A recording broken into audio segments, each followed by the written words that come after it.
Էս ինչ ես եկե։ Իմ տուն գալու համար պիտի հարցնեմ։ Դու պիտի մի շաբաթ գա, Այ թողնա մտնեմ ներս։ Դու ինչի։ Ռաֆո, ես ինչ ես արել տունս։ Ստուդիա եմ սարքել, տալիս եմ վարձով, գալի ֆոտոգրաֆ փող ենք աշխատել։ Դեմ ես։ Ոնց կարելի էր առանց ինձ հարցնելու տունը ստուդիա դարձնել։ Դուռը խիափակ սենյակիս։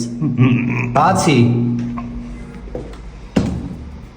Ռաֆո, եթե մամային սենյակին էլ ես կպած եղել, կավիրեմ քեզ։ Գիտես ինչքան փող ենք աշխատել։ Բայց դա ինչքան սիրուն կրեատիվ մի ֆոտոզոնաներ եմ սարքել, գիտես ինչքան կլի եմ տեմ ունեցել։ Ստեղ էլ սեմինար, այսօր ժամը 5-ի սեմինար է ստելնելու։ Սենց 6 հոգով գալու են, իրանց համար նկարանում անեն, սեմինար անեն, ինչ խնդիր կա։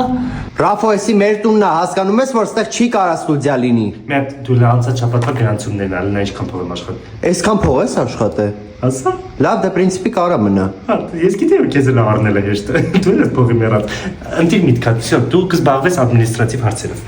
Լավ, դե արի մի հատ կոֆե խմենք, հասկանանք ինչ ենք անում։ Բայց կես ժամ ունենք կուխնյան մի հատ ֆուդ բլոգերի են տվեք, գալու է կոնտենտ անի։ Լուրջ։ Հա, կես ժամ։ Արի։